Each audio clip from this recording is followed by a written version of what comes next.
All right, so we have Levi and Sarah. Yes. Hi. Hi. We're in Big Sky, Montana. Correct. You've been living here for 9 years? I have. I've been here for 6. What brought you here? What do you like about it? Not like about it? Go first, love. I came out here for school originally, but mostly for snowboarding, and then didn't do school anymore, then kept snowboarding, and I got a really cool job at the Corral. It's like a really old Local bar. It's an old local bar. It's hand-built log cabin, 1947. Sorry, I'm fucking this Are up. the mushrooms kicking in? No, I'm sure. It's okay. The mountains are beautiful. There's lots of wildlife. Yeah, and the people are great. I love the people. There's lots of things to do around here. Lots of camping. It doesn't get boring out here?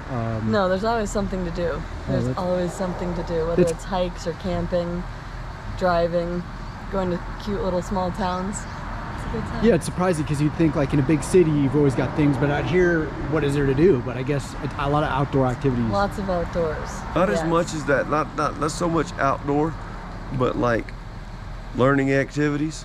So if you like research things, you pipestone, Montana, you're like, what is pipestone? Oh, that's fucking Caitlinite. Oh, that's what they made their pipes out of. And you can go there, and then you go to the ringing rocks. Only 2 places on the planet that have ringing rocks. Here in Pennsylvania, you hit it with a spoon and it rings. But if you make the rocks away, they don't ring anymore. I had never heard of that. These are all valid facts, bro. Yeah. Valid as a motherfucker. You go on 90 towards Butte, and you go to Pipestone, and you go to the ringing rocks. And they literally ring if you hit them. But if you take them away, they don't ring anymore. And so, what do you like about here? So Montana, I like the pollution. So from where I'm from in Georgia, when I grew up, it was beautiful, it was clean, it was knock on the door, yes ma'am, no ma'am. And then all of a sudden, it was pollution everywhere. Ditches full of trash, people didn't give a fuck. When I got out here, it was clean. They got signs that says our ditches aren't dumpsters, things like that. So people are cognitive about cigarette butts, drink caps, anything. Fuck that. Put it in the trash can, don't throw it on the ground. That turned me on big time, you know? And crime, every now and again, you'll get a fleeing and eluding. Every 2-3 years, you'll get a murder. If you go to the reservation, you'll find a rape. You gotta look for it. In Billings or Browning, yeah.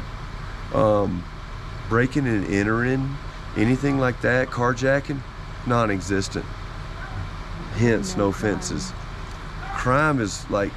So where do you guys live in like a house in the middle, like on a property, or do you live in a subdivision, or is it We both live in campers. Just Yeah, in we the both woods. live in RVs. Yeah. No way. Yeah, because the cost of living out here is like high as a It is giraffe insane. pussy.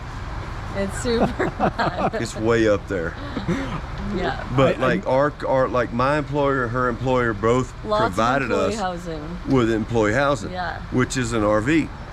That's great. I don't mind But it not at all. Like all Yeah. the time RVs. Like my friend lives in a condo in town center in Big Sky for free.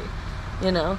Like from our employer. Oh wow. Like most employers out here help you out pretty much. They're Whoa. very nice. That Yeah. is really nice. Yeah. Well, yeah. I mean, it's like good employees are hard to find. Like they doll over Sarah because she's a bartender and she's a server, and she works shifts and she does her everything like that. And I know the owners, they're my buddies and everything. They come, they're like, God damn, Sarah's like this. She's like the Everyone's friends in this town. Like all the owners of the restaurants, they're all friends. Like the owner of my restaurant just borrowed French fries from the owner of that restaurant, or the owner of the River House just borrowed ramekin cups from our restaurant, and we're just like, oh, we'll get you back later. So they're Everyone's competitors, super but they're nice. helping each other. Yeah. No, yeah, because Everyone it's loves each super other. small town, Yeah. bro. I mean, you know, if you fart, they can tell you what you had to eat. It's like that, you know. It's like super small. It's like close knit. That's why, like dirt bags, they don't last here. If they fuck around and steal and they're doing this and that, they don't last, man. You know, if you come here to work hard and have a good life and enjoy yourself, You're good. Can I ask what you do for work? So, my profession is a diesel mechanic and a welder, but I run a sawmill on the weekends for guys that like build these big houses. I saw all the beams and stuff like that, and that's what I do. Well, it was so nice meeting you too. It was nice to meet you. Yeah, and thank you for your time, and You're welcome, bro. best wishes in the future. Yeah, you too.